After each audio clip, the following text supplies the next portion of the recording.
जम्मू कश्मीर में अनएम्प्लॉयमेंट का स्तर 22% तक पहुंच चुका है। जहां रिक्रूटमेंट की बात आती है वहां कोई भी रिक्रूटमेंट ऐसा लगता है जम्मू कश्मीर में बिना प्रदर्शन के, बिना एजिटेशन के और बिना लिटिगेशन के मुकम्मल हो नहीं पाती है। एग्जाम्पल्स आपके सामने हैं कि क्लास फोर्थ की रिक्रूटमेंट की बात हो, जेकेएसआई की रिक्रूटमेंट की बात हो, अन्य जो रिक्रूटमेंट्स हो रही थी, कहीं ना कोई मसला ज़रूर हुआ जिसके चलते जो एस्पिरेंट्स थे या जिन लोगों ने एग्जाम में पार्टिसिपेट किया था उन्हें बाद में धरना प्रदर्शन करना पड़ा, उन्हें अलग अलग नेताओं के पास जाना पड़ा, उन्हें जो है सिविल सेक्रेटरीट के चक्कर लगाने पड़े ताकि उनका रिक्रूटमेंट का प्रोसेस कंप्लीट हो पाता। अभी रिसेंट बात हुई जेकेएसआई के एस्पिरेंट्स की। सब इंस्पेक्टर की पोस्ट के लिए बच्चे मांग रहे थे कि एज रिलैक्सेशन 5 साल की मिलनी चाहिए। लेफ्टिनेंट गवर्नर मनोज सिन्हा ने बात तो जरूर सुनी लेकिन एज रिलैक्सेशन केवल 2 साल के लिए दी। इस पर बात करने के लिए क्योंकि ये विश्वास दिलाया गया था एडवोकेट अभिनव शर्मा द्वारा कि एज रिलैक्सेशन जरूर मिलेगी।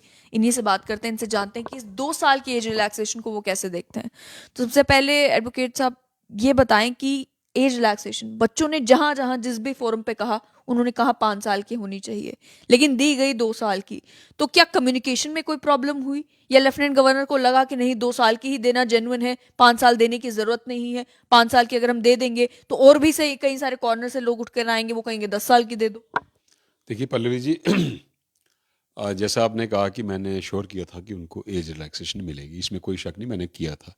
तकरीबन 10 दिन पहले कहा था, यहीं पे इसी जगह से कहा था। और दूसरा, मैं सबसे पहले लेफ्टिनेंट गवर्नर श्री मनोज सिन्हा जी का धन्यवाद करना चाहता हूँ कि उन्होंने बच्चों की बात सुनी। किस हद तक सुनी उसको मैं उस मुद्दे पे बाद में आता हूँ, लेकिन सुनी ज़रूर। तो उसके लिए मैं उनका धन्यवाद करता हूँ। दूसरा, जो आपने कहा बच्चे रिलैक्सेशन मांग रहे थे, इसके दो पहलू हैं। वो मांग क्यों रहे थे? ऐसा नहीं है कि कानून उनको राइट नहीं दे रहा था। कानून में राइट था, जो राइट उनका टेक अवे किया गया था। इनजस्टिस उनके साथ हुआ था and they were asking for undoing that injustice to do justice. Jammu and Kashmir एक ऐसी स्टेट थी, यहाँ पे लॉ की कोई कदर नहीं थी, चाहे वो एक्ट हो चाहे वो रूल्स हों। सुप्रीम कोर्ट ने एक बड़े फेमस केस में, इंजीनियरिंग डिपार्टमेंट का एक फेमस केस गया था, Surya Prakash Gupta versus state of Jammu and Kashmir. 2000 में वो डिसाइड हुआ था। सुप्रीम कोर्ट ने कहा कि हम we are shocked to see how rules are followed in the state of Jammu and Kashmir. लोग 25-25 साल से इंचार्ज अडाक प्रमोशंस लेके बैठे थे। जूनियर इंजीनियर जो था वो इंचार्ज एई बनता था, incharge AW, incharge XEN, incharge superintendent engineer, incharge chief engineer. Basically वो जूनियर इंजीनियर है, लेकिन रिटायर्ड वो इंचार्ज चीफ इंजीनियर होता है। जब वो रिटायर होता है तो फिर वो कोर्ट में आता है, जी मुझे पेंशन जूनियर इंजीनियर की मिल रही है। उन्होंने कहा, स्ट्रक्चर पास किए और कहा जम्मू कश्मीर गवर्नमेंट को कि एक हाई पावर्ड कमेटी अपॉइंट की जाए जो देखे कि direct recruitment vacancies selection board को रेफर हुई हैं कि नहीं, प्रमोशनल वैकेंसीज पीएससी को, डीपीसी को रेफर हुई हैं कि नहीं। उसके बाद कहीं होश आई जम्मू कश्मीर सरकार के जो ब्यूरोक्रेट थे 2005 में। फिर Jammu and Kashmir reference of vacancies to departmental promotion committees, promotional vacancies, and to recruitment agencies, to SSRB insofar as non-gazetted posts are concerned, to Public Service Commission insofar as gazetted posts are concerned। वो 2005 में rules बने। उसमें लिखा जो promotional vacancies हैं वो DPC को साल में 2 बार रेफर होनी चाहिए, जनवरी और जुलाई में। और जो डायरेक्ट रिक्रूटमेंट वैकेंसीज हैं वो साल में 1 बार रिक्रूटमेंट एजेंसी को रेफर होनी चाहिए, नॉन गेस्टेड एसएसआरबी को, गेस्टेड पीएससी को। लेकिन यहाँ आज 16 साल हो गए वो रूल्स बने हुए, किसी ने उन रूल्स की कदर नहीं की। वो रूल्स क्यों बने? उसका रीजन था, सपोज कोई एक पोस्ट है इंस्पेक्टर इन पुलिस डिपार्टमेंट, उसकी 50% बाई डायरेक्ट रिक्रूटमेंट है, 50% बाई प्रमोशन है। अब क्या होता था, डायरेक्ट रिक्रूटमेंट वैकेंसी जो है वो एसएसआरबी को रेफर नहीं होती थी। पहले तो पुलिस का अपना बोर्ड था, एसएसआरबी को भेजते नहीं थे। और डायरेक्ट रिक्रूटमेंट वैकेंसीज के अगेंस्ट प्रमोशन कर देते थे, उनका कोटा प्रमोटर्स खा जाते थे। ये सिर्फ पुलिस डिपार्टमेंट नहीं, हर एक डिपार्टमेंट में अभी भी, आपके माध्यम से मैं एलजी साहब को कहूंगा, सभी डिपार्टमेंट्स का डाटा एग्जामिन करो, ये देखो कि कितनी डायरेक्ट रिक्रूटमेंट वैकेंसीज के अगेंस्ट प्रमोशनल कैंडिडेट्स उन पोस्टों को ऑक्यूपाई करके बैठे हैं। अनएम्प्लॉयमेंट फिर दूर होगी। तो यहां तक सब इंस्पेक्टर्स की पोस्ट का सवाल है, 2016 2009 में एक एडवर्टीजमेंट निकली थी, उसके बाद 2016 में, फिर 2021 में। अब रिक्रूटमेंट रूल जो हैं वो 1960 के हैं, 61 साल पहले के। वो कहते हैं सब इंस्पेक्टर की पोस्ट के लिए मिनिमम एज 18 साल, मैक्सिमम 28 साल। एजुकेशनल क्वालिफिकेशन ग्रेजुएशन, ग्रेजुएशन कब करता है बच्चा? मिनिमम 21-22। और कांस्टेबल के लिए भी 18 और 28, लेकिन क्वालिफिकेशन क्या है? 10th। अब 61 साल किसी ने पहले रूल्स बनाए तो क्या उसको रिव्यू करने की जरूरत नहीं है? एक तो वो गलती है। तभी मैंने कहा कि अभी ये जो 2 साल की रिलैक्सेशन दी गई है, ये क्या कारण है? क्या मिसकम्युनिकेशन हुई है, या एनालाइज गलत किया गया है, या ये सोचा गया है कि ज्यादा रिलैक्सेशन दे दी गई तो अलग अलग कॉर्नर से और लोग उठाएंगे और वो भी रिलैक्सेशन मांगेंगे? देखिए, अब ये जो रिलैक्सेशन मांग रहे थे 2005 के रूल्स के बेस में मांग रहे थे कि आपने 16 से लेके 21 तक ये वैकेंसीज रेफर ही नहीं की। हमारे 5 चांसेस जो हमें मिलने थे वो हमसे छीने गए, हमें सिर्फ एक ही चांस मिला और बच्चे 28 साल क्रॉस कर गए। अब जो 28 साल क्रॉस कर गए थे, इन्होंने एक ग्रुप बनाया। ये कितनी रिलैक्सेशन मांग रहे थे? 5 साल की। ठीक। अब मिली कितनी? 2 साल की।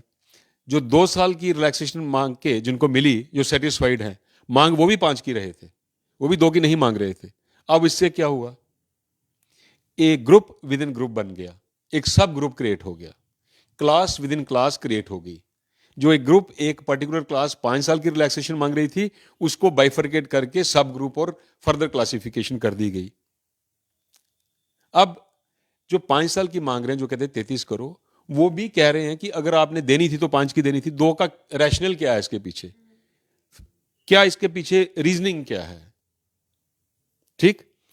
28 साल अगर आपने एज रखी है, अगर आप 16 में एडवर्टीजमेंट निकालते हैं, 20 में उसको कंक्लूड करते हैं सिलेक्शन प्रोसेस को, जो 16 में 28 साल का बच्चा अप्लाई करता वो विद इन एज था। जब वो लगता है 20 में तो वो 32 का था।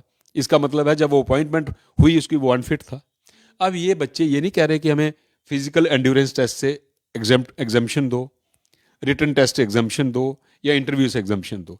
ये कहते हैं हमारे रूल्स के मुताबिक जो 5 चांसेस थे कंपीट करने के, वो हमसे छीने गए। वो हमें आप 5 मत दो, लेकिन एज वन टाइम एक्सेप्शन एक रिलैक्सेशन 5 साल की दे दो। रैशनली यूर एक्सप्लेनिंग, बट मेरा सवाल ये है कि हुआ क्या है? मिसकम्युनिकेशन हुई है, या क्या कारण है जिस वजह से 2 साल की दी गई है, 5 साल की नहीं दी गई? देखिए, मुझे तो सबसे पहले ये लगता है कि जो कंसर्न कमिश्नर सेक्रेटरी हैं, उनको ये रूल स्टडी करने चाहिए थे और एलजी साहब के नोटिस में ये रूल्स लाने चाहिए थे। अगर रिलैक्सेशन देनी थी तो उनको 5 साल की बनती थी, नहीं तो 2 साल की भी नहीं बनती। यू बिलीव जो इनपुट दिया गया है वो गलत दिया गया है, जिसके बेसिस पर 2 साल की रिलैक्सेशन मिली है? देखिए, मैं तो सिस्टम में बैठा नहीं हूँ, लेकिन मुझे लगता है कहीं कम्युनिकेशन गैप है। और मुझे ये भी यकीन है कि एलजी साहब को अगर ये रूल्स बताए जाएं तो मुझे पूरा यकीन है कि वो 3 साल की और रिलैक्सेशन इनको दे देंगे। आप ही की पार्टी के एक लीडर लेफ्टिनेंट गवर्नर से मिलने भी गए थे और मिलकर उन्होंने मेमोरेंडम भी पेश किया था। उस मेमोरेंडम में भी शायद उन्होंने 5 साल की ही बात की थी। तो क्या मतलब उस मेमोरेंडम को कंसिडर नहीं किया? नहीं, मेमोरेंडम में उन्होंने 5 साल कहा था।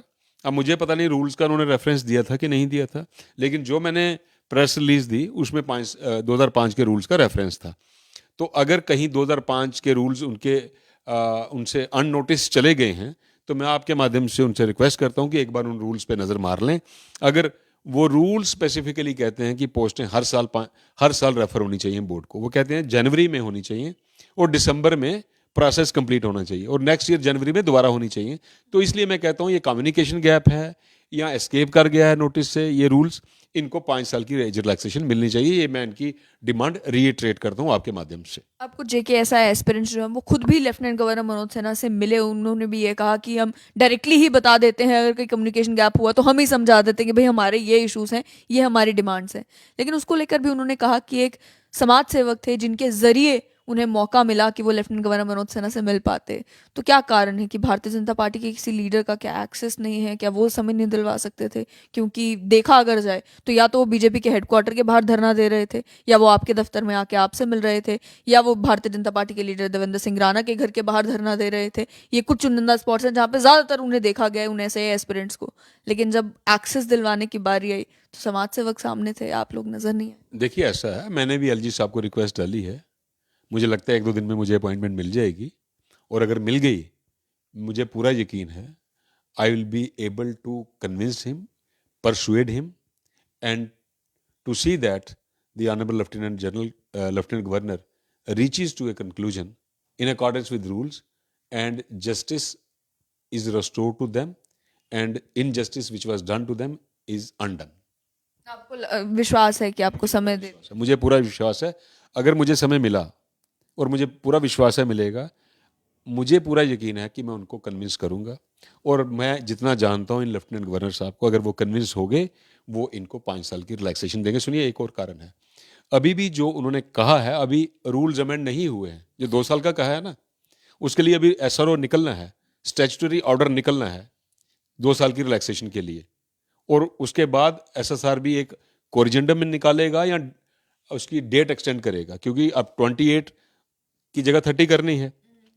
पोर्टल तो अभी 28 प्लस वालों के फॉर्म एक्सेप्ट नहीं करेगा जब तक वो कोरिजेंडम नहीं निकलेगा या उसमें रिक्वायर्ड एंट्री नहीं होगी.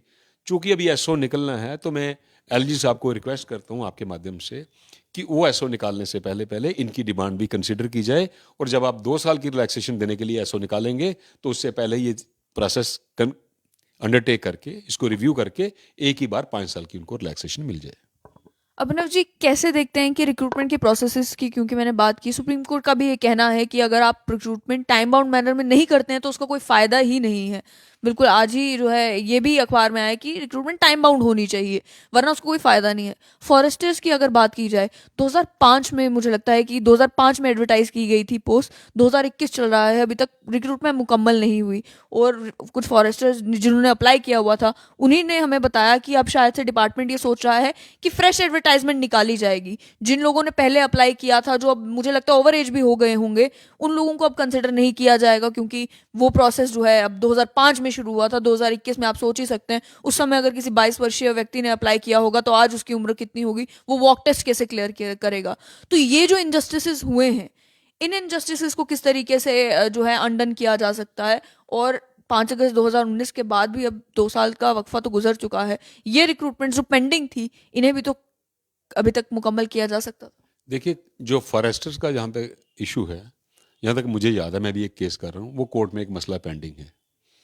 उसमें क्या है कि जो फिजिकल रिक्वायरमेंट मेल्स के लिए है वही फीमेल्स के लिए रखी गई है, जबकि पुलिस में फीमेल्स को हाइट की और कुछ और रिलैक्सेशन है. वो फीमेल कैंडिडेट जिन्होंने फॉरेस्टर के लिए अप्लाई किया था, उन्होंने कहा ये हमारे साथ डिस्क्रिमिनेशन है. जब आप पुलिस में सब इंस्पेक्टर्स को रिक्रूट करते हैं तो हमें हाइट में रिलैक्सेशन है, कुछ और इश्यूज पे रिलैक्सेशन है, why not in foresters case. तो वहाँ पे स्टे चल रहा था. मुझे लगता है शायद एक वो कारण था डिले का. अगर दूसरे कारण हैं तो वो गलत हैं, क्योंकि रिक्रूटमेंट प्रोसेस मैंने आपको कहा जब 2005 के रूल्स बने हैं विद इन 1 ईयर कंप्लीट होना चाहिए, और हर साल फ्रेश रिक्रूटमेंट प्रोसेस इनिशिएट होना चाहिए, ताकि हर साल नया बच्चा एलिजिबल होके आता है. कुछ बच्चे आज ग्रेजुएशन करेंगे फॉरेस्ट्री में, कुछ नेक्स्ट ईयर करेंगे, और हर साल जो बच्चा नया एलिजिबल होकर आता है उसको एक चांस मिलना चाहिए, और जब तक वो ओवर एज नहीं होता तब तक उसको कंटिन्यूसली चांसेस मिलने चाहिए. और सिलेक्शन प्रोसेस अंडरटेक करने का मतलब ही यही होता है कि आप बेस्ट मेरिटोरियस बच्चे सेलेक्ट करके आएँ. अब जो ये 33 साल वाले मांग रहे हैं, एलजी साहब ने 800 से बढ़ा के 1200 वैकेंसीज कर दी. अगर 30 साल तक एज रहती है, लेट अस एज्यूम, फर्ज करें 1 लाख बच्चा अप्लाई करता है, उसमें से 1200 सेलेक्ट होंगे. मतलब आपको 1200 सेलेक्ट बच्चे करने के लिए 1 लाख में से बेस्ट सेलेक्ट करने हैं, फिजिकली या एप्टीट्यूड वाइज या पर्सनालिटी वाइज, राइट. लेकिन अगर आप 33 साल करते हैं, हो सकते हैं 1.5 लाख बच्चे अप्लाई करें. कंपटीशन बढ़ेगा, वाइडन होगा, तो आपको बेस्ट टैलेंट ढूंढने के लिए ज़्यादा बच्चे मिलेंगे. तो अगर ये 33 साल एज होती है, ये सिर्फ बच्चों के साथ इंसाफ नहीं होगा कानून के मुताबिक, बल्कि ये स्टेट गवर्नमेंट, यूटी एडमिनिस्ट्रेशन को भी फ़ायदा होगा और पुलिस फोर्स को भी फ़ायदा होगा. यहाँ आप लाख में से 1200 ढूंढेंगे, वहाँ आपको 1.5 लाख में से चॉइस बनानी पड़ेगी 1200 ढूंढने की, और बेटर मेरिटोरियस बेटर टैलेंट आने के पूरे चांसेस हैं. सवाल यही है कि जो अभी तक रिक्रूटमेंट पेंडिंग है, जिनका अगर कोर्ट में मामला था तो खत्म हो चुका है, और कोई और इश्यूज थे तो उन्हें एड्रेस किया जा चुका है, लेकिन रिक्रूटमेंट अभी भी नहीं हो रही है। उनको लेकर क्या कहेंगे कि जहां तक रूल्स की बारी आती है, जेकेएसएसबी का साफ तौर पर कहना है कि अगर एलिजिबिलिटी का कोई प्रॉब्लम है, सिलेबस का कोई प्रॉब्लम है, हम डिपार्टमेंट से क्वेरी डालते हैं, डिपार्टमेंट ने ही जब रूल्स अपडेट नहीं किए, डिपार्टमेंट ही अपनी डिमांड जो है अपडेट नहीं करता है, तो हमारे पास कोई चारा नहीं बचता है, हम जो हमें आएगा हमने उसी तरीके से एडवर्टाइज करना है। तो इसको लेकर सरकार जब कहती है कि हम अनएम्प्लॉयमेंट को दूर करेंगे, तो इन सारी चीज़ों को लेकर सरकार सीरियस क्यों नहीं है कि जहाँ डायरेक्ट एडवर्टीजमेंट्स की बारी आती है, डायरेक्ट वैकेंसीज की बारी आती है, जो रूल्स आउटडेटेड हो गए हैं उनकी बारी आती है, एलिजिबिलिटी क्राइटेरियाज की बारी आती है, कम से कम ग्राउंड इनपुट लिया जाए, मालूम किया जाए कि हालात क्या हैं इस समय, उसके बाद एडवर्टाइजमेंट की जाए, ताकि ना लिटिगेशन हो, ना धरना प्रदर्शन हो, और आराम से जो है रिक्रूटमेंट के प्रोसेस स्ट्रीमलाइन मैनर में जम्मू कश्मीर में हो सके। देखिए, अब मैं इस बात को रिपीट करूंगा। मैंने शायद आपने मेरे 10 इंटरव्यूज़ किए हैं, और 10 के 10 इंटरव्यूज़ में मैंने यही कहा है, और आज 11th या 12th बार आप कर रहे हैं कि जम्मू कश्मीर में 370 से पहले वर्किंग कल्चर नहीं था। मतलब जैसे ये जे.एंड.के पुलिस एक्ट 1927 का है, मतलब 94 ईयर्स पहले ये बना था। 2.5 साल हो चुके हैं। ठीक, सुनिए बात। और रूल्स बने थे 1960 में। अब जो कितने एक्ट हैं, कितने रूल्स हैं? कम से कम 500 एक्ट हैं, 500 रूल्स हैं। अब इनको सबको एलजी साहब की तो ड्यूटी नहीं आ रही कि रूल वो खुद पढ़ें, ब्यूरोक्रेट्स की ड्यूटी नहीं बनती। ठीक, ये 370 की वजह से यहां पे एक तानाशाही थी, बाबू राज था, बाबू कल्चर था। पब्लिक सर्वेंट, मैं आपको फिर से कह रहा हूं, पीएन से लेकर चीफ सेक्रेटरी तक पब्लिक सर्वेंट होते हैं, जनता का नौकर होता है। जब एक प्रधानमंत्री देश का कहता है कि मैं जनता का सेवक हूं, तो क्या आप दावे से कह सकते हैं जितने भी सरकारी मुलाजिम हैं, छोटे से लेकर बड़े तक, कोई जनता का सेवक बन के काम करता है? नौकरी सबको चाहिए, जिसको नहीं मिलती वो सड़कों पे, इंक्लूडिंग दी सब इंस्पेक्टर्स। नौकरी सबको चाहिए, जब मिल जाती है सब बाबू बन जाते हैं। ये होता है वर्किंग कल्चर। अगर आप सरकारी नौकरी लेते हैं, आपको जनता की सेवा करनी चाहिए। अब जो कमिश्नर सेक्रेटरीज हैं, इनको चाहिए अपने रूल्स रिव्यू करें, उनको स्टडी करें। यहां पे तो कई ऐसी पोस्ट हैं, कई रिक्रूटमेंट रूल्स में, जिनके लिए एक पर्टिकुलर क्वालिफिकेशन है, लेकिन उस क्वालिफिकेशन का कोई इंस्टीट्यूट ही नहीं है पूरे हिंदुस्तान में। राइट? तो ये किसने करना है काम? ये भाजपा ने तो नहीं करना। ये जो बाबू लोग होते हैं, जो ब्यूरोक्रेट होते हैं, जिनको 2-2, 3-3 लाख रुपए तनख्वाह मिलती है, 30-30, 35-35 लाख की नीचे गाड़ी होती है, 40-40, 50-50 हज़ार का ड्राइवर होता है, 200 लीटर महीने का पेट्रोल मुफ्त मिलता है, 50,000, 40,000 हाउस रेंट अलाउंस मिलता है, मोबाइल फ्री मिलते हैं, और कितना एलटीसी डीए मिलता है। जनता की सेवा कब करेंगे ये? 2.5 साल हो चुके हैं। अब कोई ये वर्किंग कल्चर में चेंज भी आना चाहिए था। लेफ्टिनेंट गवर्नर की एडमिनिस्ट्रेशन है, एंड काफ़ी काबिल लेफ्टिनेंट गवर्नर है, उनकी एडमिनिस्ट्रेशन में अगर इस तरीके का कल्चर अभी तक डेवलप नहीं हो पा रहा है, तो ये तो बहुत गंभीर बात। आप ही के घर में या मेरे घर में फैमिली फैब्रिक पिछले 50 साल से बिगड़ा हुआ है, वो साल 2 साल में ठीक नहीं होता, उसको भी टाइम लगता है। और यहाँ पे इम्प्रूवमेंट हुई है वर्किंग कल्चर की, तकरीबन 20 से 25%, हो सकता है 30% तक, लेकिन 70 साल की दीमक लगी हुई, उसको हटाने में टाइम लगेगा। मैंने बार बार कहा, स्पीड पकड़ी है, और आने वाले समय में और गाज लोगों पे गिरने वाली है, जैसे एलजी साहब ने पहले गिराई है। अब वर्किंग कल्चर आपको अडॉप्ट करना पड़ेगा। अनएम्प्लॉयमेंट रेट तो वर्स होता नजर आ रहा है। भारतीय जनता पार्टी की बात की जाए तो वो बार बार ये बात भी रिट्रेट करते हैं कि पहले यहाँ पर जम्मू कश्मीर में प्राइवेट सेक्टर स्ट्रेंथन नहीं था ही नहीं, ना के बराबर था, गवर्नमेंट मुलाजमत पर डिपेंडेंस थी। लेकिन उसके बावजूद भी देखने को ये मिलता है कि हालांकि ये सारे इश्यूज भी जो हैं, फॉरेस्टर की पोस्ट अगर इतने सालों से नहीं आइडेंटिफाई की हुई, ये भी 5 अगस्त 2019 से पहले का काम है। इतनी सारी दिक्कतें होने के बावजूद भी अनएम्प्लॉयमेंट रेट कम था, अब अनएम्प्लॉयमेंट रेट 22% हो गया है। कैसे? देखिए, मेरी बात सुनिए। एम्प्लॉयमेंट को अगर आप सिर्फ सरकारी नौकरी से के नज़रिए से देखेंगे, तो आपकी ये सोच गलत होगी। मैंने आपको कहा, आप देखो, आप आज पढ़ा होगा, 4 नेशनल हाईवे और सैंक्शन होने जा रहे हैं। ये इसलिए था, यहाँ पे 370 की वजह से कोई मल्टीनेशनल सेक्टर यहाँ पे इन्वेस्ट नहीं करता था। कोई पब्लिक सेक्टर बड़ा या प्राइवेट सेक्टर या कारपोरेट सेक्टर यहाँ पे नहीं इन्वेस्ट करता था। कारण बड़े सिंपल थे। अब 370 के बाद आप देखेंगे मैसिव डेवलपमेंट होने जा रही है। AIIMS, IIT, IIM, central university, private sector, multinational sector आने वाला है। उससे जो बच्चा, देखिए जम्मू कश्मीर का बच्चा मांगता क्या है? मुझे पीएन लगा दो, मुझे होम गार्ड लगा दो, मुझे एसपीओ लगा दो, मुझे कैजुअल वर्कर लगा दो, need based, contractual, daily wager, ad hoc, academic arrangement, सब टेम्परेरी सिस्टम। ये एम्प्लॉयमेंट नहीं होती। इनको आप कभी भी निकाल सकते हो। एम्प्लॉयमेंट सरकारी होती है, लेकिन एम्प्लॉयमेंट अनएम्प्लॉयमेंट तब कम होती है जब आपको प्राइवेट सेक्टर में भी चांसेस मिले। अब वो इन्वेस्टमेंट होगी, उसमें थोड़ा टाइम लगेगा। लेकिन मैं आपको ये कहूँ, जैसे 65-70 हज़ार या तकरीबन 1 लाख बच्चे रेगुलराइजेशन मांग रहे हैं, 20-20 साल से सड़कों पे हैं। पहले ये सवाल पूछा जाए, जिन्होंने उनको लगाया, क्या उन्होंने देखा कि वैकेंसीज थी कि उनको लगाया?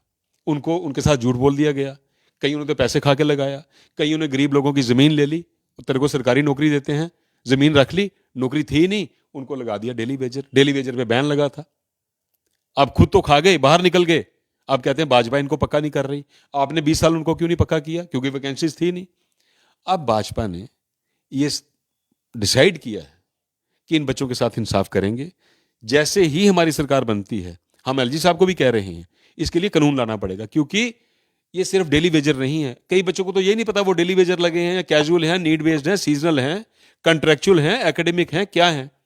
और हर एक नेचर ऑफ अपॉइंटमेंट के लिए अलग अलग से रूल्स बने हैं। वो भाजपा ने नहीं बनाए, वो पहले के बने हैं। अब उनको उन रूल्स के मुताबिक ही कंसिडर किया जाएगा। डेली वेजर्स पे तो बैन लग गया था 94 के बाद। किसने लगाया? जिस ऑफिसर ने लगाया उसके खिलाफ कोई एक्शन हुई? वो तो पैसे खा के लगा गया। जो मंत्री ने लगाया वो तो पैसे खा के लगा गया। सड़कों पे कौन है? पाप किसने किया? अब हम कोशिश कर रहे हैं। और अगर ये डायरेक्ट रिक्रूटमेंट वैकेंसी सारी 70,000 या लाख बोर्ड को रेफर हुई होती, जो बच्चे बाहर नौकरियों का इंतजार कर रहे हैं उनको भी मिली होती। जो आप टेम्परेरी लगे हैं, परमानेंस मांग रहे हैं, वो भी हो सकता पक्के होते। जो 6700 महीने का ले रहे हैं, वो 30-30 हज़ार रुपया ले रहे होते। और 6700 भी कब मिलता है? 1 महीने दिवाली पे मिलता है, 1 महीने ईद पे मिलता है, 10 महीने सड़कों पे होते हैं वो। ये किसने नाइंसाफी की उनके साथ? ठीक है, इसमें टाइम लगेगा। इस प्रोसेस को करने में हमने उनसे कमिटमेंट की है। जैसे ही हमें मौका मिलेगा हम उनके लिए कानून बनाएंगे, उनको परमानेंट करेंगे। लेकिन ये वही वैकेंसीज होंगी जिनके अगेंस्ट जो ग्रेजुएट बाहर इंतजार कर रहे हैं। अब उनको दें या इनको दें, फैसला किसने करना है? अगर इनको देंगे वो चिल्लाएंगे, उनको देंगे ये कहेंगे हमारे साथ इंसाफ नहीं हुआ। जिम्मेवार कौन है? पहले इस पे ये डिसाइड होना चाहिए। बहुत बहुत शुक्रिया। आपने साफ तौर पर सुन लिया कि जेकेएसआई के एस्पिरेंट्स की जहां तक बात है उसको लेकर एडवोकेट अभिनव शर्मा का ये कहना है कि रिलैक्सेशन 5 साल की ही मिलनी चाहिए थी। ये उम्मीद करते हैं कि अगर आने वाले समय में इन्हें भी वक्त मिलता है लेफ्टिनेंट गवर्नर मनोज सिन्हा से बात करने का, तो उन्हें कन्विंस करेंगे कि ये 5 साल की एज रिलैक्सेशन दी जाए, ताकि जो जेकेएसआई के एस्पिरेंट्स इस समय सड़कों पर हैं, धरना प्रदर्शन कर रहे हैं और ये मांग रख रहे हैं कि उन्हें एक ही मौका मिला था रिक्रूटमेंट में पार्टिसिपेट करने का, उनके साथ भी इंसाफ हो। और साथ ही में अनएम्प्लॉयमेंट को लेकर भी इन्होंने कहा कि वक्त लगेगा प्राइवेट सेक्टर को भी जम्मू कश्मीर में आने में, और वक्त लगेगा कि ये सारी जो प्रॉब्लम्स अभी तक रिक्रूटमेंट को लेकर जम्मू कश्मीर में एग्जिस्ट कर रही हैं, इन्हें धीरे धीरे खत्म होने में।